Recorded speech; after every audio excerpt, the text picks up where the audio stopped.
Olá pessoal, aqui é o Velgas, hoje é dia 25 de setembro de 2025.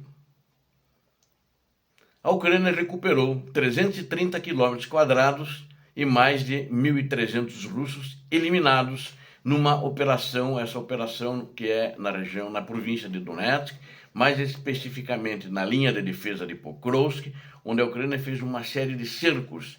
E como eu noticiei ontem, eles avançaram, a Ucrânia avançou sobre essas áreas cercadas, que elas tinham sitiado os russos nessa região, usando técnicas de manobra, táticas inteligentes, e a Rússia teve esse prejuízo enorme, inclusive com inúmeros prisioneiros, dezenas de prisioneiros que foram feitos também pelos ucranianos. Eu quero convidá-los a inscreverem-se no canal. Você que não é inscrito, inscreva-se, porque aqui você vê a verdade. Acho que a tua grande motivação é essa e vai receber as notificações da verdade todos os dias. Quero também pedir a todos que deem um like, se gostarem do vídeo, tenho certeza que vocês vão gostar. Não esqueçam, caprichem num like para nós e também compartilhem. Nós estamos aumentou bastante o número de inscritos diariamente, graças ao compartilhamento de vocês. Tenho uma dívida eterna com vocês. Muito obrigado. Deus abençoe a todos que estão compartilhando. Fico muito feliz com isso, que está dando resultado. Estávamos meio devagar, agora acelerou um pouco mais. Conto com vocês. E façam seus comentários, que são sempre muito bem-vindos. Obrigado. Bom, é muito interessante o que aconteceu, né? São fatos que, na realidade, a Ucrânia, não digo que concluiu toda essa operação, mas teve uma certa conclusão até determinado ponto, ao libertar, ao retomar mais de 330 quilômetros quadrados e eliminando essa quantidade grande de russos que eu acabei de citar. As forças armadas estavam pressionando ali em Dobrupilha, mas não só em Dobrupilha, em outras regiões também, libertando vilas também na toda a região da linha de defesa de Donetsk, e dividiu com isso as linhas russas, né? E fechou as saídas para eles, né? E eles ficaram isolados. Então, ela usou também uma tática que auxiliou muito a infantaria a retomar, e centenas de drones no ar durante essas operações. Centenas, né? Acho que não chegou a 1 milhar, mas devia ter assim uma meia centena, uns 500 drones no ar em toda a região, o tempo todo onde eles estavam operando, apoiando não só drones kamikaze, mas drones que lançam a munição, lançam granadas, lançam explosivos em cima do inimigo, no caso o inimigo da Rússia, né? E eles estavam pairando no ar, sempre observando ou recebendo orientação para onde deveriam ir. Então vamos dizer assim, umas batalhas inteligentes, cruéis, onde os russos que se deram muito mal. Existiram batalhas que os ucranianos não tiveram baixa nenhuma, justamente pela maneira como eles fizeram o primeiro envolvimento, o cerco, ficaram dias sitiando os russos que não recebiam ajuda, embora que agora que a Ucrânia avançou em cima, eles mandaram uma ajuda, que eu já vou dar em detalhes, e essa ajuda também fracassou, né? As tropas ucranianas começaram então a avançar para o sul, repelindo russos que estavam tentando retomar territórios importantes, e também ali na região de Pankivka e arredores, e também não tiveram sucesso. Quem prevaleceu foram os ucranianos. Esse avanço,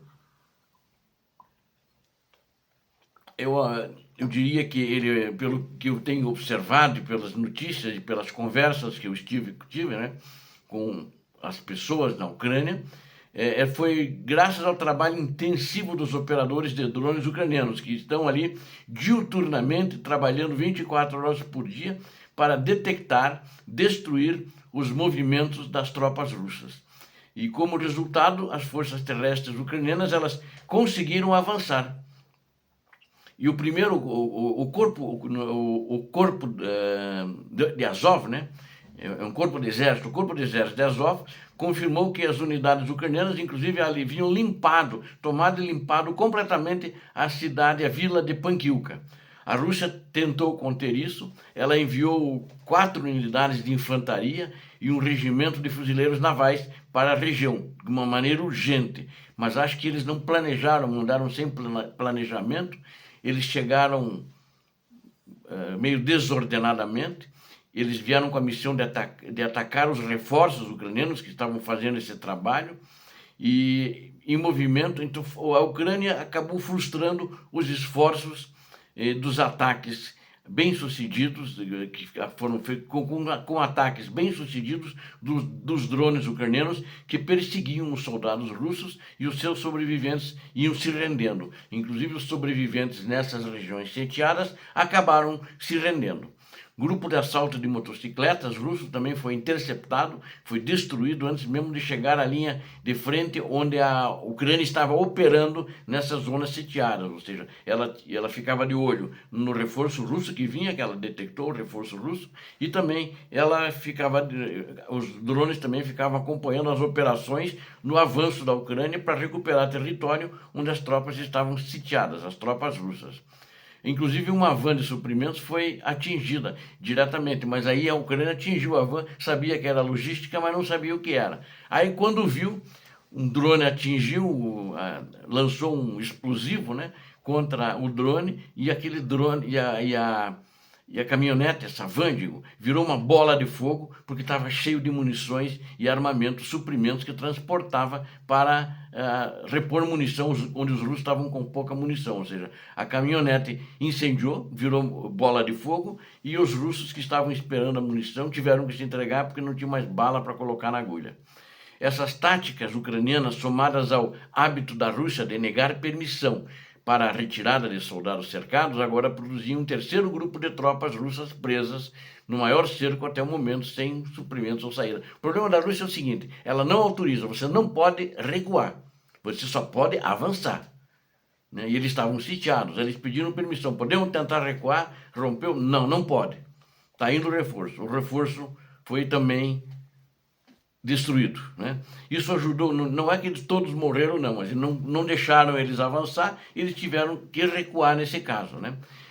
Isso ajudou a apertar o cerco em torno das posições russas. Embora os avanços ucranianos já tenham dividido o campo de batalha, dá para chamar em caldeirões. Lá se falam que eles estão fazendo caldeirões para os russos, né? Caldeirões separados, e os últimos acontecimentos também nas localidades de Razine e Boikivka estão piorando a situação para o comando russo. Essa faixa de terra se tornou uma zona cinzenta letal para a Rússia. Qualquer soldado russo que tente se mover por ela é imediatamente avistado e alvo de drones, ou seja, os caras não podem nem se movimentar, né? Tem que esperar a noite talvez para rastejar, e olha lá. Acho que é melhor se entregar prisioneiro e esperar a guerra terminar. Operadores ucranianos estão dominando a área, operadores de drones, pilotos de drones, impedem a entrada de comboios de reabastecimento ou reforços, e até mesmo impedindo a retirada de soldados russos. O coronel ucraniano Valentin Manko, chefe do comando de tropas de assalto da Ucrânia, ele confirmou que as forças russas na região de Dobropilha, onde ele está operando, foram isoladas durante 3 semanas. E agora, esses 3 bolsões onde eles estavam, não tem mais russo, estão sob controle das tropas dele, das tropas ucranianas. Com drones ucranianos sobrevoando, a artilharia ucraniana também cobrindo todas as abordagens, né? As formações russas enfrentam o mesmo destino naquela que aconteceu no Caldeirão no norte. Já relatei alguns dias para vocês que foi feita a limpeza ali também pelos ucranianos. Então não vou entrar em detalhes novamente sobre isso. Em meio a esses acontecimentos, o próprio presidente Volodymyr Zelensky fez uma breve visita na frente de batalha aqui naquela região. Tudo isso estava acontecendo ontem, né? No eixo Pokrovsk-Dobropilha ele esteve, teve encontro com soldados envolvidos na contraofensiva, entregou condecorações e também recebeu lá o general Alexander Sirski, o comandante em chefe das forças ucranianas, e também quando ele recebeu um relatório completo do que estava acontecendo, o número de baixas dos russos e de como a coisa estava caminhando. E Zelensky daí ele confirmou, depois da conversa com Sirski, numa entrevista à imprensa, que mais de 330 quilômetros quadrados estavam limpos do inimigo, restando alguns ainda dentro dessa área para o exército ucraniano ainda estava fazendo a limpeza nesses assentamentos e vilas ali que foram libertados, que foi um total de 9 vilas libertadas, né? Durante as batalhas mais de 100 russos foram capturados, foram feitos prisioneiros de guerra, 1.322 foram mortos e 1.134 foram feridos, né? Também todos sob o controle da Ucrânia, porque eles não puderam sair, se retirar dali. Os números apresentados correspondem às evidências, confirmam os ganhos constantes da Ucrânia, pesadas baixas russas e a situação terrível para as forças armadas da Rússia. No geral, a campanha multicamadas da Ucrânia em torno de Pokrovsk está dando resultado, né? Não é uma tática de bucha de canhão, de moedor de carne, nada disso. Ao combinar ataques aéreos, guerras de drones e incursões persistentes contra depósitos, rotas de suprimentos russos, os comandantes ucranianos sufocaram a capacidade da Rússia de sustentar as ofensivas ali naquela região. Eles continuaram tentando, estão continuando tentando, porque o ditador da Rússia é uma ordem só: avançar sempre.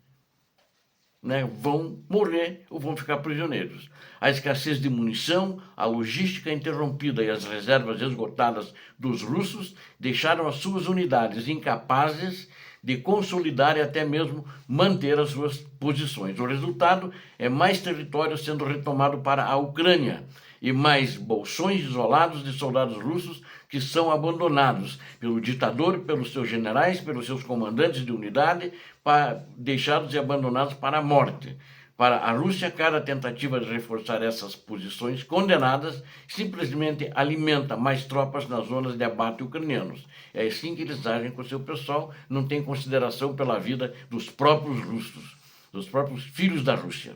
Passo a passo, os cercos e os contra-ataques constantes não estão apenas recuperando terras, mas também desmantelando a ofensiva que o comando russo esperava que quebrasse em Pokrovsk, né? E mais bolsões sendo isolados, e os soldados ucranianos, os filhos da Ucrânia, com os irmãos estrangeiros que estão lutando junto, mais uma vez demonstraram a sua superioridade militar, tática na reconquista do território e infligindo pesadas baixas aos russos.